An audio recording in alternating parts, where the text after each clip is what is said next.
Hello students, today we will study about the removal of hardness in water. Yesterday we studied that there are two type of hardness. The first one is temporary and the second one is permanent. So first we'll see how to remove temporary hardness in water, and we know that temporary hardness in water it is due to the presence of calcium or magnesium bicarbonates. Yes. So, if soluble calcium and magnesium bicarbonates they are present in temporary hard water, on boiling this temporary hard water, these calcium and magnesium bicarbonates they change into carbonates, calcium carbonate and magnesium carbonate, along with the formation of water and CO2. So there is a decomposition of this compound, and this compound when it decomposes it forms its carbonate, water and CO2. This carbon dioxide gas it escapes from it, and upon filtering this we will obtain the water which is now soft water. Okay, see the insoluble carbonates, because these are precipitated out, these are insoluble in water, and these insoluble carbonates we can separate by the process of filtration. So we will filter it out, carbon dioxide gas it will escape as a gas, and the residual water which is left is now a soft water. See here they have shown it diagrammatically. This is hard water. In this hard water, if we'll boil this hard water, we'll obtain calcium or magnesium carbonates, and these carbonates are filtered here. They'll remain here in this filter paper, and the water which we will obtain now is called soft water. So this was the process to remove the temporary hardness from water. Now if we have to remove the permanent hardness in water, yes, we know that permanent hardness in water it is due to the presence of calcium and magnesium sulfates and chlorides. Yes, we studied it in our previous video on adding washing soda. See what we will add here. Washing soda. This question can be asked in one word also, like which chemical is used to remove permanent and temporary hardness both in water. So we'll say washing soda. Okay. See, if we'll add washing soda to this calcium sulfate and calcium bicarbonate, they will react with each other, and this is the example of double decomposition precipitation reaction. So calcium carbonate will be formed, which will be obtained as a precipitate, and sodium sulfate it will remain in the soluble state. Here calcium carbonate is formed and sodium bicarbonate it will remain in the solution state. These two are obtained as precipitate, and this precipitate can be removed by filtration. Okay, so these were the process to remove temporary and permanent hardness. Temporary hardness can be removed just by boiling, and if sulfates and chlorides are present, they will remain there in the water only. It means hardness is not removed by boiling, and that hardness is permanent hardness. Temporary hardness it can be removed just by boiling, and if permanent hardness is there, and even temporary hardness also, if permanent hardness can be removed, it means temporary can be removed very easily by using washing soda. So if we'll use washing soda, we can remove both type of hardnesses, either permanent or temporary. Now we'll see there are very experiments they have shown here. First one is to determine whether a given sample of water it is hard or soft. Just we have to determine whether it is hard or soft. Very easy. We'll take a beaker, we'll add that sample of water, we'll add soap to it. Procedure is there. If we'll add soap to that beaker in which water is present, we'll rub it slightly, and if it will lather readily, it means it is soft water, and if it is not lathering, it means it is hard water. Simple. Just we have to identify whether water is hard or soft. So by this process we can identify it easily. Now the second experiment is to determine whether a given sample of hard water contains temporary hardness or permanent hardness.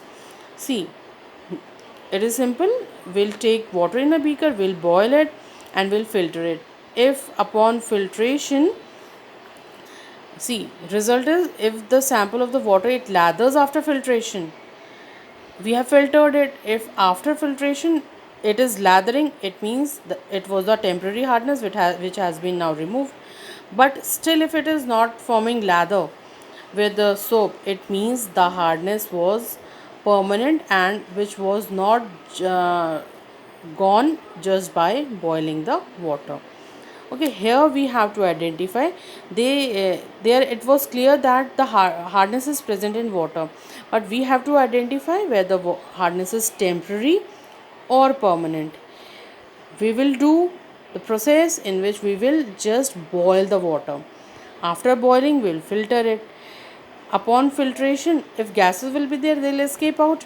And upon filtration, the water which we will get, we will have to test whether the water which we have obtained now, it is permanent hardness was there in that water or temporary hardness.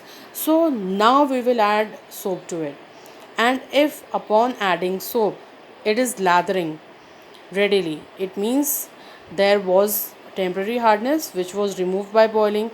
And if it is still not lathering or not forming lather, it means it is still having hardness in it. It means it is having permanent hardness. Okay. Now see the third experiment. It is to study the advantage of using synthetic detergents over soap. This we haven't studied yet, huh? Synthetic detergents over soap. So what is the advantage of using detergents? Requirements here are synthetic detergent, ordinary soap, and sample of hard water. Okay, procedure: a synthetic detergent, it is added to first sample of hard water. We'll take two samples. In first, we'll add synthetic detergent and we'll rub it slowly. Then in the second one, we'll add the ordinary piece of soap and it is also rubbed slowly. So now we'll observe what will happen in both these cases. The sample of hard water lathers with synthetic detergent, in which we had taken synthetic detergent, it will form lather. But where we have taken that soap, it will not lather. It will not form lather with ordinary soap. Reason is there. See, hardness was present in water, and when soap is added, that soap instead of forming lather, it forms scum. Scum is the slimy white colored layer which is formed when we add soap to hard water. Okay, and see, this scum will keep on forming when we'll keep on adding soap to this hard water, and we'll obtain scum only until all the calcium and magnesium salts have been neutralized by the soap. It means very much amount of soap will be needed if we want to wash our clothes in this hard water. So it's better to use detergents there, because detergents they can readily form lather. But detergents, they are synthetic in nature and they are harmful for the water and all. So see what is given here: ordinary soap when rubbed in hard water. When it is rubbed in hard water, it is wasted and lather forms only after, when it will form lather only after all the calcium and magnesium salts are removed. It means until it will remove until and unless it will remove all the calcium and magnesium salts from it, then only it will form lather, otherwise it will form scum only. Now synthetic detergents are sodium salts of sulfonic acid. This you need not to learn so much. Just see sodium salt of sulfonic acid. This much is enough for you. And calcium and magnesium salts are soluble in hard water and they do not form scum here. Hence, synthetic detergents, when rubbed in hard water, they lather easily, and hence they have an advantage over the ordinary soap. So, this was all about chapter 3, that is water, and by tomorrow we'll start with chapter 4.